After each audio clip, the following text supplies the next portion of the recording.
열왕기하 5장 1절에서 14절까지의 말씀을 저와 여러분들이 한 절씩 교독하여 읽도록 하겠습니다.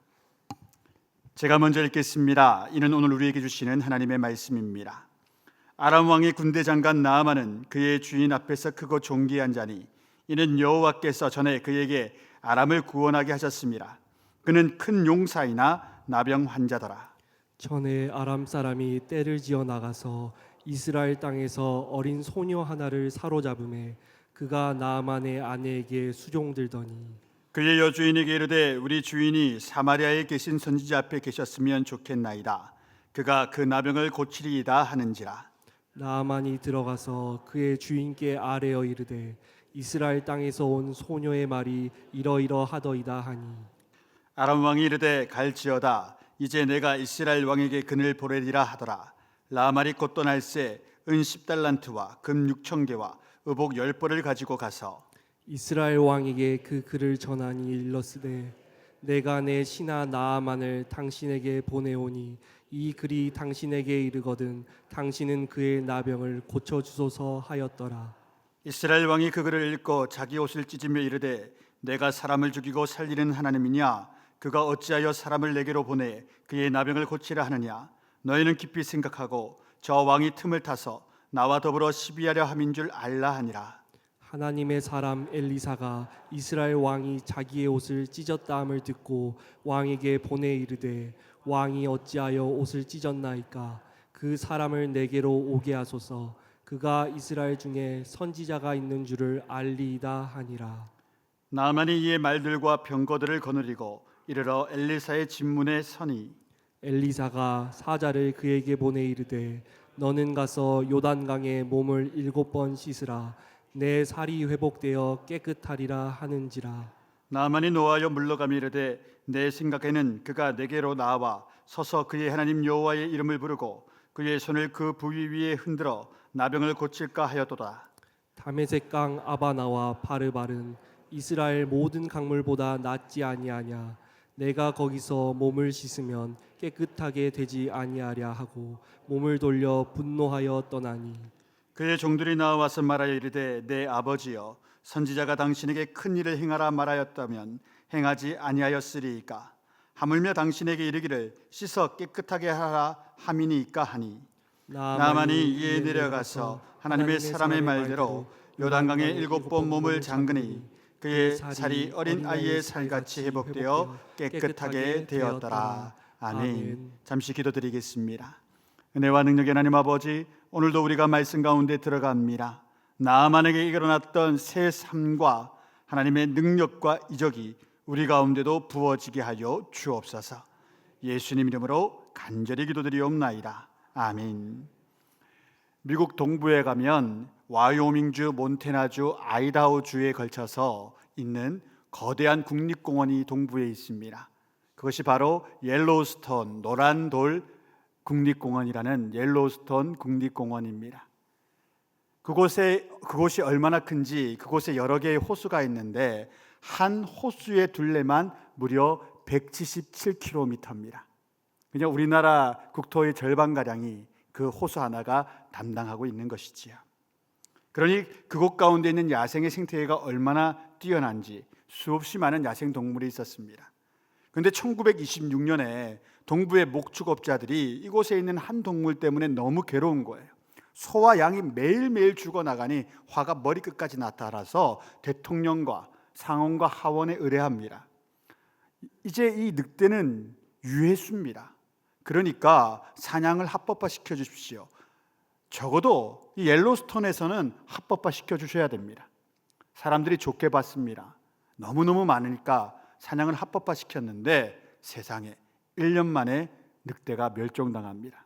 신이 나가지고 전 세계에 있는 헌터들이 옐로스톤으로 와서 늑대들을 잡아간 까닭이었습니다.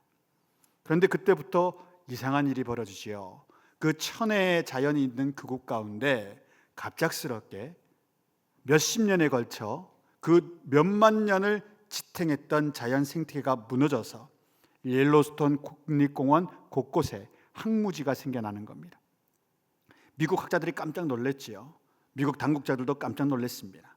때로는 수천만 달러, 때로는 수억 달러를 들여서 그곳을 복원하려고 애썼지만 아무리 애써도 아무 일도 일어나지 않았습니다.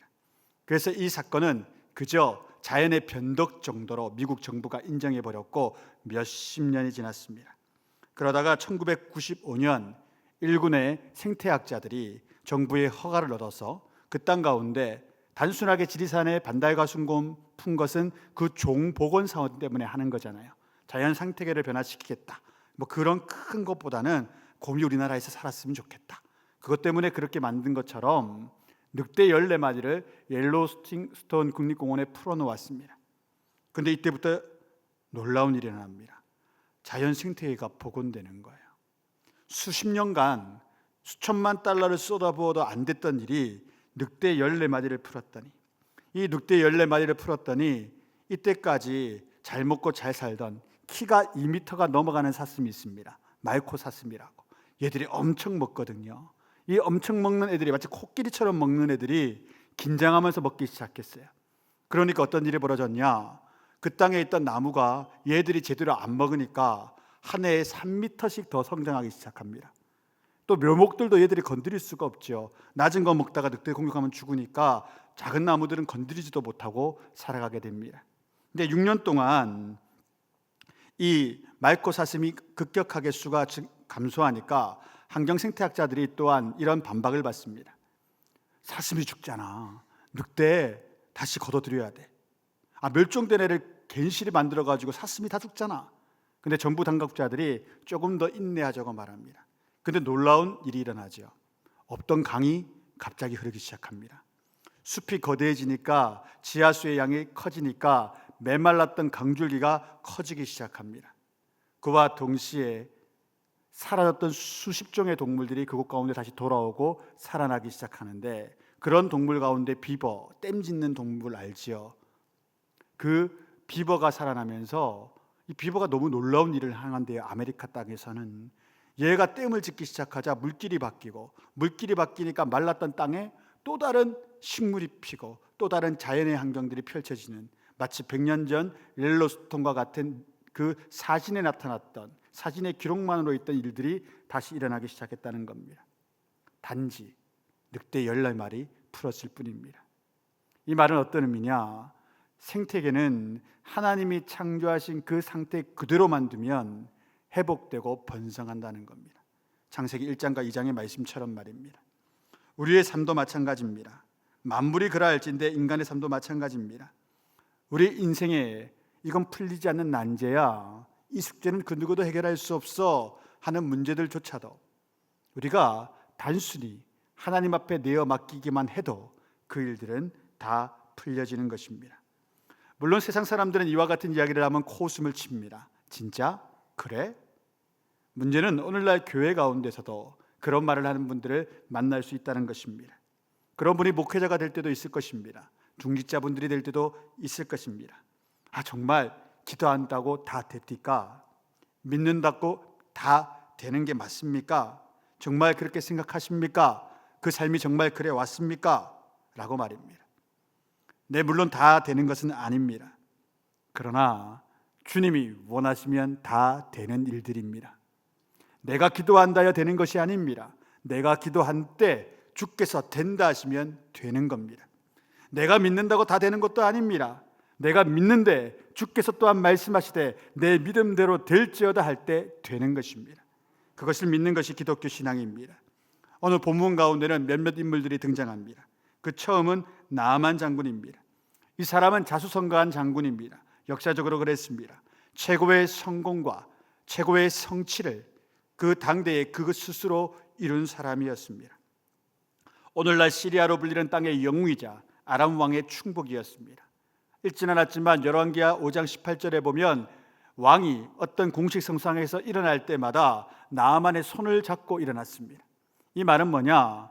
그냥 장군이 아니라 국무총리에 버금가는 제1제상에 버금가는 그런 총회와 권세가 그에게 있었다는 것을 말해줍니다. 성공가도의 인물이요, 출세지향적인 인물 중에 가장 큰 인물이라 할 것입니다. 그런데 오늘 1절 말씀은 그를 뭐라고 평가합니까? 1절 말씀 함께 읽습니다. 아람 왕의 군대 장관 나아만은 그의 주인 앞에서 크고 존귀한 자니 이는 여호와께서 전에 그에게 아람을 구원하게 하셨음이라. 그는 큰 용사이나 나변 환자더라. 우리 개역개정 한글 성경보다 영어 성경이 좀 더 읽기가 편하지요. 이렇게 표현합니다. But he had leprosy. 그러나 그는 나병 환자였더라. 그래, 그가 이렇게 성공한 사람이야, 출세한 사람이야, 그럼 뭐해. 그러나 그는 나병 환자였더라. 여러분, 나아만과 같은 세상에서 크게 성공한 사람들 가운데도 항상 그 삶의 불안의 요소가 있습니다. 큰 절망의 요소들을 다 가지고 있습니다. 세상에서 유명하다고 해서 인생의 염려와 공포가 다 사라지는 것은 아닙니다. 그가 원했던 성공과 성취의 자리에 올라가도 또 다른 염려와 공포가 사람을 엄습합니다. 왜냐? 우리는 그렇게 나약한 존재들이기 때문입니다. 여러 유명 스타들은 항상 평범함이라는 자기의 내부의 열등감과 싸운다고 합니다. 우리는 평범함이 좋을 때가 있잖아요. 그런데 연예인들은, 유명한 사람들은 평범함이 싫어요. 평범하면 남들과 똑같아지면 자기의 존재 가치가 부정당하는 것이기 때문에 그러죠. 우리 세계의 가장 큰 파스타 중에 한 사람이 자서전에 이런 말을 남겼습니다. 내 삶의 동력은 평범함에 대한 아찔한 두려움에서 옵니다. 이미 유명한 존재가 되었음에도 항상 내가 대단한 존재임을 스스로 증명해야 한다는 중압감이 있습니다. 이러한 내 고뇌는 끝난 적이 없으며 아마 영영 끝나지 않을 것입니다. 마치 죽음처럼 항상 나에게 들러붙습니다. 남들과 똑같아서는 안 돼. 그럼 내가 유명해진 까닭이 뭐가 있나? 내가 평범해지면 난 이거 모든 것을 잃게 돼. 견딜 수가 없는 거예요. 남들의 시선이 자기를 깔보는 거 절대 견딜 수가 없어요. 너나 나나 똑같지 않냐? 이 말도 절대 견딜 수가 없다라는 거예요. 원래 그렇지 않았는데 유명세를 얻다 보니 그렇게 사람이 변해가는 거죠. 그래서 그런 분들 가운데 노이로제에 걸린 사람도 많고 약을 의지하시는 분도 많고 때로는 그런 자신의 삶 가운데 성격이 삐뚤어져서 말도 안 되는 갑질과 폭언을 하는 사람도 얼마나 많습니까? 연예 뉴스 가운데 한 해에 몇십 건씩 우리가 보는 케이스들입니다. 그래서 스스로가 내부에서부터 망가지는 것이지요. 오늘날 한국 사회는 세계에서 가장 높은 성공 지향성을 지향하는 사회입니다. 말이 좀 어렵다면 쉽게 말하면 출세하지 못하면, 성공하지 못하면 불행하다라고 여기는 사회가 우리 사회입니다. 지구상 어느 국가와 사회보다 한국 사회가 가장 심하지요. 그래서 아이들한테도 너 그래서 어떻게 하려고 그래? 이 말이 무슨 말이냐? 너 성공하지 못하면, 출세하지 못하면 불행하다. 이것을 우리가 알려주는 이야기들이지요. 그런데 오늘은 그 이야기를 전체 할 수 없으니까 성공한 부류에 대한 이야기를 한번 해보겠습니다. 나만처럼 말입니다. 그런 세상 가운데 성공과 성취를 다 이룬 사람이 있습니다. 그러면 그 사람 주변에는 어떤 사람만 있을까요? 다 그 성공과 성취를 열망하기 때문에 그 소수의 몇 사람을 자연스레 숭배하는 분위기가 있습니다. 한국 사회가 그렇죠. 성공한 사람이 있냐? 어떻게 저렇게 됐냐? 자기도 모르게 숭상하고 숭배하는 분위기가 됩니다. 그래서 그들을 따라가려 하고 그의 말에 대해서 엄청 집착해서 그가 어떤 말을 했는지 서로 알고 싶어 하고 그러지 않습니까? 근데 그 사람에게만 한번 또 집중해 보겠습니다. 사람들이 자신을 그렇게 생각하고 숭배해줘요. 그러면 그걸 거부할 수 있는 능력이 사람에게는 없어요. 스스로도 생각해요. 난 사람인가 봐. 내가 훌륭해서 이렇게 된 것 같아. 그래, 그렇지. 내가 잘 된 것은 내 노력 때문이야. 당신들 좀 배워. 그래, 맞아. 나는 그런 사람이야. 스스로 자신을 우상화하는 자리까지 가게 되지요. 그래서 그런 사람들은 자신의 삶이 신앙의 대상이 되어 즐겁게 되고 결국에는 타락하여 망하는 겁니다. 우리가 성공과 출세를 그렇게 사랑해도 결국은 그 성공과 출세 때문에 망하는 자들이 거진 90% 이상입니다. 정말 상류층 사람들을 만나보면 그런 의식이 팽배해져 있음을 알게 됩니다. 안 만난 게 다행입니다. 심지어 예수님을 믿는 기독교인인데도 불구하고 그런 분들 잠깐 만나면 예수 믿는 데 성공한 사람들은 두 부류밖에 없더라고요. 제가 만나보리. 한 부류는 이 모든 게 정말 하나님의 은혜입니다. 내가 한 거 아무것도 없습니다 라고 말하는 분이고, 다른 한 부류는 아니지, 내 삶이 조금 노력을 했지, 내가 좀 그런 사람이지. 그래서 목회자의 말씀의 훈육도 겉면도 안 들어가요. 이렇게 끄덕끄덕은 하시는데 저희들이 영적인 존재라서 금방 깨닫죠. 하나도 안 들어가는구나. 왜 그렇습니까? 목사님, 제가 세상의 방법으로, 세상의 성공의 법칙으로 이 자리에 올라왔지 하나님 말씀으로 올라온 게 아니에요. 하나님 말씀으로 이렇게 살 줄 아세요? 못 살아요, 목사님. 한번 그래 살아보시지 그럼. 그런 느낌을 제가 확 받습니다. 나만도 이런 사람이었습니다. 내가 잘났어, 내 능력으로 나는 이 자리까지 왔다. 그런데 하나님께서 한 가지 제약을 가하시죠. But he had leprosy. 그러나 그는 나병 환자였더라. 즉 성공이 별 의미가 없게 된 겁니다. 이때까지 자신을 지탱해 왔던 그 모든 가치관이 와르르 무너져 내린 겁니다.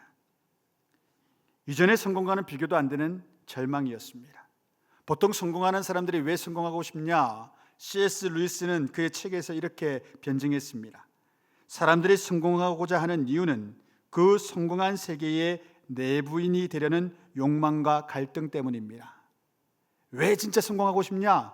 부자 되고 싶냐? 진짜 돈이 없을 때는 그냥 먹고 살려고 돈을 벌고자 했는데 돈이 어느 정도 벌리고 난 다음에 더 큰 성공을 바랄 때는 이너서클에 들어가고 싶은 거예요. 저 성공한 사람들과 교류하고 싶고, 그런 것들이 정치 세계에도 있고, 교직 그룹에도 있고, 의사 그룹에도 있고, 심지어 목회자 그룹에도 있을 수 있지요. 저 사람들과 함께 어깨를 나란히 이야기하고 밥도 먹고, 내가 저 사람과 이런 사람이야, 나도 저 사람과 같아, 저들과 나는 동료야 라는 것이 진정한 성공의 척도라는 겁니다. 그것 때문에 성공하고자 하는 거예요. 물질도 명예도 권력도 아니에요. 그 사람들과 동등한 위치에 내가 서 있다는 걸 느끼기 위해 그렇게 살아가죠. 그런데 나아만은 그걸 다 얻은 자였는데 나병이라는 이 병 때문에 그 교류가 완전히 끊깁니다. 그런 사람들이 받아주지 않습니다. 오지 말라고 이야기합니다. 그런 역사가 일어났지요. 그는 너무 불행해졌습니다. 모든 것이 끊겼습니다. 그런데 놀라운 일이 일어나지요. 그의 집안에는 나아만과는 비교가 안 되는 불행을 겪은 한 소녀가 있었습니다. 그런데 이 소녀가 나아만에게 복음을 전해줍니다. 복된 소식을 전해줍니다. 2절 말씀 함께 읽어보겠습니다. 전에 아람 사람이 떼를 지어 나가서 이스라엘 땅에서 어린 소녀 하나를 사로잡음에 그가 나아만의 아내에게 수종 들더니, 떼를 지어 나가서라는 말은 옛날 왜구가 우리 남해 안에 침범해 왔던 것처럼 전쟁이 아니라 노략질하기 위해서 아람 사람들이 북이스라엘의 북방에 올라와서 그들 가운데 있던 사람들을 노략해 갔다는 겁니다. 그러니까 이 소녀에게는 두 가지의 상황이 펼쳐졌겠죠. 하나는 그의 부모가 이 손녀를 지키기 위해 죽음을 불사하여 싸우다 죽었거나, 그도 아니면 함께 사로잡혀서 다른 집안에 노예로 끌려갔거나, 사별을 하였든 생이별을 하였든 더 이상 그녀의 부모들을 만날 수 없는 그런 지경에 이른 소녀였습니다. 그런 사람이라면 복된 소식을 증거해 주기보다는 나아만에게 이런 마음을 품어야 되지 않았겠습니까? 보통 사람들처럼 고소하다, 풍지박살나게 만들더니, 우리 집안 풍지박살나게 만들더니 이 아람의 수괴 여건을 저가 나아만이 나병에 걸렸구나, 하나님은 정의로우시다, 이럴 수도 있을 텐데 이 어린 소녀는 그러지 않았습니다. 용서의 사람이요 은혜의 사람입니다. 그래서 그가 알고 있던 진짜 비밀을 말해주는 겁니다. 우리 북이스라엘 땅에는 엘리사라는 선지자가 있는데 그는 죽었던 사람도 살렸던 사람입니다. 우리 주인의 나병조차도 틀림없이 고쳐줄 수 있는 분입니다. 북이스라엘 땅의 외진 곳에서만 활동했던 엘리사였기 때문에 아람 사람들이 알 수가 없습니다. 그때 이 여종의 말이, 이 계집 어린 아이의 말이 당대의 권력자들을 흔듭니다. 3절 말씀, 먼저 그 소녀의 말씀을 읽어보죠. 읽습니다. 그의 여주인에게 이르되 우리 주인이 사마리아에 계신 선지자 앞에 계셨으면 좋겠나이다. 그가 그 나병을 고치리이다 하는지라. 아멘. 이 소녀는 자신의 불행의 역사가 왜 시작되었는지 모릅니다. 왜 하나님이 이것을 허락해 줬는지도 이해할 수가 없습니다. 그러나 한 가지 지금도 믿고 있고 이해하는 것은 그 하나님은 여전히 이 소녀의 하나님이요 전능하신 하나님이셨다는 겁니다. 그녀에게 그 믿음이 있었기 때문에 감히 이 노예가 주인 여주인에게 이 국제적인 문제요, 이 제국의 문제였던 아람 왕국의 큰 문제였던 나아만의 나병에 대하여 엘리사에게 가면 고침을 받는다라는 말을 한 것입니다. 아무런 희망도 없던 곳에 신라 같은 빗줄기가 들어왔습니다. 그러면 인간은 그 빗줄기를 보게 되어 있습니다. 누가 말했든지 신경 안 씁니다. 정말 그러한가? 라고 생각하고 정말로 그 지푸라기로 잡아야 된다, 마지막 기회다, 그런 마음이 생기기 마련이지요. 4절부터 6절의 말씀 함께 읽습니다. 나아만이 들어가서 그의 주인께 아뢰어 이르되 이스라엘 땅에서 온 소녀의 말이 이러이러하더이다 하니 아람 왕이 이르되 갈지어다. 이제 내가 이스라엘 왕에게 그를 보내니라 하더라. 나아만이 곧 떠날새 은 10달란트와 금 6,000개와 의복 10벌을 가지고 가서 이스라엘 왕에게 그 글을 전하니 일렀으되 내가 내 신하 나아만을 당신에게 보내오니 이 글이 당신에게 이르거든 당신은 그의 나병을 고쳐주소서 하였더라. 아멘. 이 나아만은 자신이 출세했던 그때 사용했던 방법 그대로로 하나님과 엘리사에게 적용시킵니다. 하나님이 어떤 분인지 소용없습니다. 엘리사가 어떤 사람인지 소용없습니다. 세상의 방법입니다. 왕의 친서가 있다면, 저 북이스라엘의 나약한 왕인데 우리 왕의 친서가 있다면 이 권세를 가지고 갑니다. 하나님 앞에 권세로 엇박지르려는 겁니다. 고치란 말이야. 그도 아니면 회유하려고 수많은 재물을 가지고 갑니다. 그거 마음에 안 들어? 그럼 봐, 이 북이 영화를 너에게 줄 거야. 그 하나님께 내가 바칠 거야. 자, 이 물질과 권세를 보아서 나를 고쳐라. 하나님이 어떤 분인지 모르기 때문입니다. 왕이 명령한다 하여 하나님이 고쳐주십니까? 왕이 윽박지른다 하여 하나님의 선지자 엘리사가 움직입니까? 그럴 리가 없지요. 그래서 이 말을 받아든 그래도 하나님이 누군지 아는 북이스라엘의 왕은 반응이 완전 다른 겁니다. 소개시켜 주지도 않습니다. 내가 어떻게 한단 말이냐 한탄만 하지요. 7절 말씀 함께 읽습니다. 이스라엘 왕이 그 글을 읽고 자기 옷을 찢으며 이르되 내가 사람을 죽이고 살리는 하나님이냐? 그가 어찌하여 사람을 내게로 보내 그의 나병을 고치라느냐? 너희는 깊이 생각하고 저 왕이 틈을 타서 나와 더불어 시비하려 함인 줄 알라 하니라. 엘리사에게 보내지도 않습니다. 이건 시비다. 내가 뭐라고 하나님을 명령하냐? 내가 뭐라고 엘리사한테 오라 가라 그러냐? 나보고 어찌라는 거냐? 이건 시비 거는 거다. 또 엘리사가 못 고치면 어떻게 하냐? 그 생각도 물론 있었겠지만 가장 큰 것은 하나님께 내가 뭐라고 말하란 말이냐? 저가 뭔데 나보고 하나님께 고쳐달라 말하라 한단 말이냐? 라는 생각이 더 강했던 것이지요. 이 이야기를 들었던 엘리사가 또한 복된 소식을 전해줍니다. 8절 말씀 함께 있습니다. 하나님의 사람 엘리사가 이스라엘 왕이 자기의 옷을 찢었다 함을 듣고 왕에게 보내 이르되 왕이 어찌하여 옷을 찢었나이까? 그 사람을 내게로 오게 하소서. 그가 이스라엘 중에 선지자가 있는 줄을 알리다 하니라. 허락합니다. 나 고쳐줄 테니까 그 보내십시오. 하나님 내게 사인 주셨습니다. 엘리사의 초청으로 나아만이 엘리사의 집 문 앞까지 왔는데 거대한 군병들을 이끌고 왔습니다. 다시 한 번 더 하나님 앞에 왔는데 내가 이런 사람이야 나타내 주는 거예요. 여전히 하나님이 누군지 모르는 나아만의 모습입니다. 이런 모습에 엘리사는 밖으로 나오지도 않습니다. 그를 철저히 무시하는 거죠. 그리고 그에게 일러줍니다. 9절과 10절의 말씀 함께 있습니다. 나아만이 이에 말들과 병거들을 거느리고 이르러 엘리사의 집문 앞에 서니 엘리사가 사자를 보내어 이르되 너는 가서 요단강에 몸을 7번 씻으라. 내 살이 회복되어 깨끗하리라 하는지라. 아멘. 이 말에 나아만의 세계관과 엘리사의 세계관이 충돌하게 됩니다. 왜냐하면 엘리사의 하나님은 은혜의 하나님인데 나아만은 그런 하나님을 한 번도 경험해 본 적이 없습니다. 그래서 충돌하는 겁니다. 말이 돼? 7번 씻는다고 된다고? 그렇게 쉬운 거였으면 내가 이 병을 못 고쳤을 리가 있냐? 말이 되냐? 세상은 항상 우리에게 무언가를 성취하려면 이렇게 노력해야 된다. 혹은 저렇게 배워야 한다. 혹은 이렇게 어려운 과정을 거치고 도전하여 획득한 자들, 승리한 자들만이 그 모든 것을 가지고 올 수 있다라고 이야기합니다. 나아만이 살던 세계의 진리였습니다. 물론 이 진리가 일반적인 사람에게는 옳습니다. 맞습니다. 그렇게 안 살면 패배자요, 그렇게 안 살면 불행자요, 정말 그렇게 되는 것이 이 악한 세상의 모습입니다. 나아만은 그 세계 가운데 독보적인 능력을 가지고 그 모든 것들을 쳐냈던 인물이었습니다. 이루어냈던 인물이었습니다. 그런데 오늘 엘리사는 갑자기 그런 사람에게 하나님의 은혜를 선포하는 겁니다. 단순히 씻으시오. 하나님의 능력은 그렇소. 그리 어려운 게 아니요. 왜 그렇게 어렵게 생각하시오? 하나님이 고친다고 하시는데 이 쉬운 방법 한 가지만 알려주시는데 이거 하시오 라는 겁니다. 세계관이 충돌하니까 분노가 있는 겁니다. 말이 되냐? 그건 내 방법 아니다. 그래서 나아만이 11절과 12절에 이렇게 이야기하는 것이지요. 함께 있습니다. 나아만이 노하여 물러가며 이르되 내 생각에는 그가 내게로 나와 서서 그의 하나님 여호와의 이름을 부르고 그의 손을 그 부위 위에 흔들어 나병을 걸칠까 하였도다. 다메섹강 아바나와 바르발은 이스라엘 모든 강물보다 낫지 아니하냐?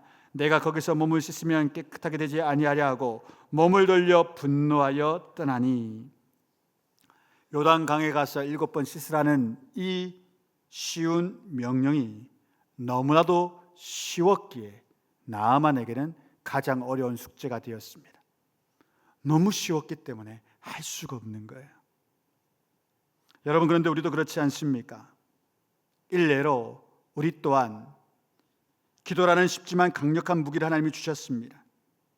기도하면 된다고, 하나님이 이루신다고 우리가 이렇게 수많이 배우지만 우리는 기도하기보다 더 많은 공부의 시간을 선택합니다. 기도하기보다는 더 많은 노력과 수고와 세상 사람들을 아부하는데 더 많은 시간을 할애합니다. 상급자 아부하는 것이 하나님께 기도하는 것보다 더 유익이다 여기니까 그 앞에서 어떻게든 비유 맞추려고 노력을 합니다.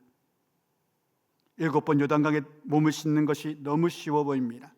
단순히 그것 때문에 내 나병이 낫는다고? 단순히 기도하기 때문에 내 인생의 난조와 문제들이 해결된다고? 그럴 수가 있냐는 것이지요. 그래서 나아만이 순종하기 어려웠던 것처럼 우리도 오늘날 순종하지 않습니다. 기도의 자리에 나오지 않습니다. 기도한다고 병이 낫는다고요? 기도한다고 우리 집의 비대 문제가 해결된다고요? 내 삶의 파멸적인 이 문제가 기도 때문에 해결된다고요? 그럴 리가 있나? 너무 쉽잖아요. 그렇게 쉬운 문제라면 니라서 그것을 안 했겠습니까? 해본 자들은 압니다. 이것이구나. 진짜였구나. 내가 이걸 모르고 바보처럼 교회 예배당을 그렇게 자주 들어다니면서도 그 길을 안 걸어갔구나. 난처해지는 것이지요. 오늘 나아만도 그런 사람이었습니다. 그렇게 쉬워? 나병인데 말도 안 되는 이야기하지 마라. 안 고쳐주려면 안 고쳐준다고 말하지 그딴 말을 해? 화가 나서 돌아가려 합니다. 그런데 나아만은 유능한 S급 장수였습니다. 그런 S급 장군 밑에는 S급 부관들과 종들이 있었습니다. 아랫사람들도 S급인 거예요. 직언하기를 고언하기를 두려워하지 않아요. 13절 말씀 함께 있습니다. 그의 종들이 나와서 말하여 이르되 내 아버지여 선지자가 당신에게 큰 일을 행하라 말하였다면 행하지 아니하였으리이까 하물며 당신에게 이르기를 씻어 깨끗하게 하라 함이니까 하니. 십자가의 구원도 이와 같습니다. 인간의 생각에는 교회를 위해 수백억 원을 헌금하면 구원이다. 그럼 진짜 가능할 것 같은데. 혹은 20년간 고행하며 선교지에 있어야 된다. 그러면 구원이다. 그도 아니면 최소한 모세 오경은 외워야 된다. 그러면 구원이다. 그러면요 사람들에게 복음이 조금 더 설득력 있게 느껴집니다. 이방 종교 가보셨습니까? 아십니까? 엄청난 인간의 노력을 이야기합니다. 1만 배 해야 되고 오체투지 해야 되고. 오체투지가 뭔지 아시죠? 라마 불교에서 한 15km 되는 것을 절하면서 계속 걸어가는 수행 방법입니다.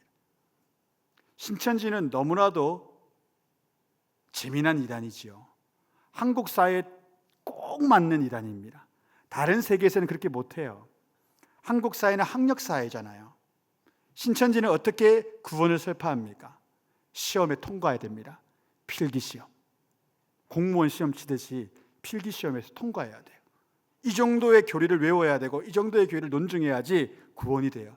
그러니까 사람들이 어릴 때부터 학습돼 있잖아요. 한국 사람들은 그래, 이 시험에 통과해야 돼. 엄청 공부합니다. 죽어라 공부합니다.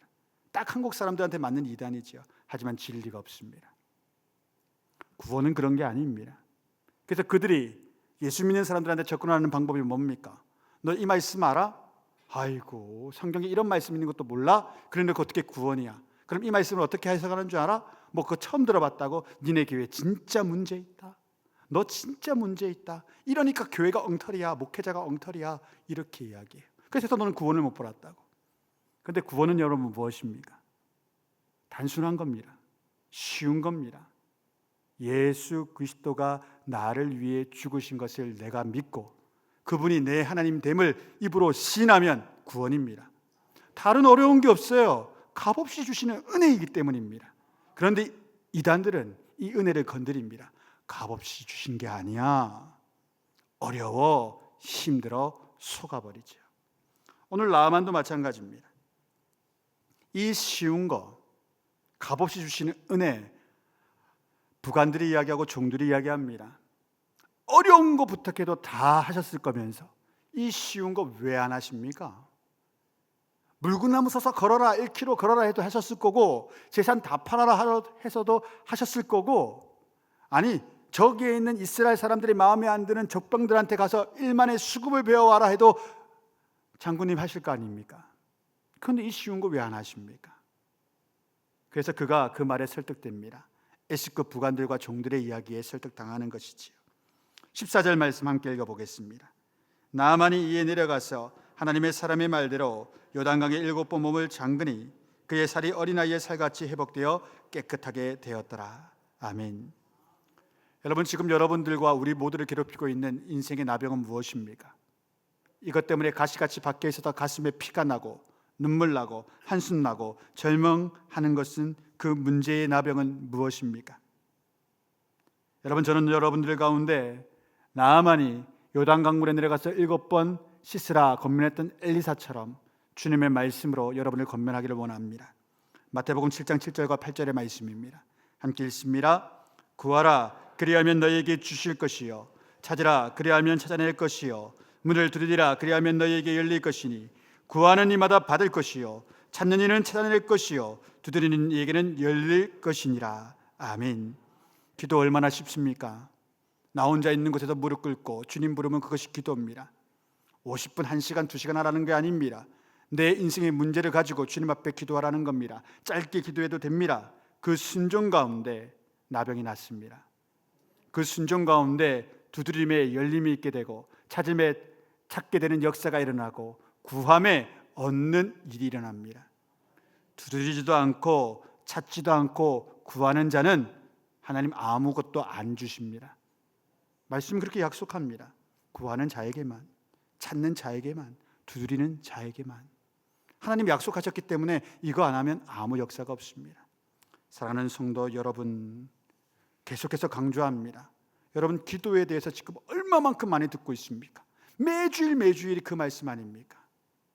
그런데도 여러분, 언제까지 주저하시고 기도의 자리를 채우지 않습니까? 지난 한 주간은 저에게 기쁨의 한 주간이었습니다. 세 분에게 연락이 왔어요. 제가 건면에서 새벽을 깨우고 기도회에 오고 저한테 기도 부탁을 했던 분들이 이번 주간에 세 분 다 응답을 받았어요. 큰 응답입니다. 취업이 되고 병이 낫고 큰 응답입니다. 절대 작은 응답 아닙니다. 하나님이 5개월 만에 그 일을 주셨다는 것만으로도 감사한 일이라고 저는 생각합니다. 기도하니까 일어나는 거예요. 물론 아직 응답받지 못한 분도 계실 겁니다. 그런데 하나님은 반드시 주십니다. 제 경험상 1년을 넘어가는 기도 제목이 잘 없습니다. 하나님 반드시 바꾸십니다. 끊임없이 기도하여 순종하여 나만과 같은 역사가 우리 가운데 있기를 주의 이름으로 축원드립니다.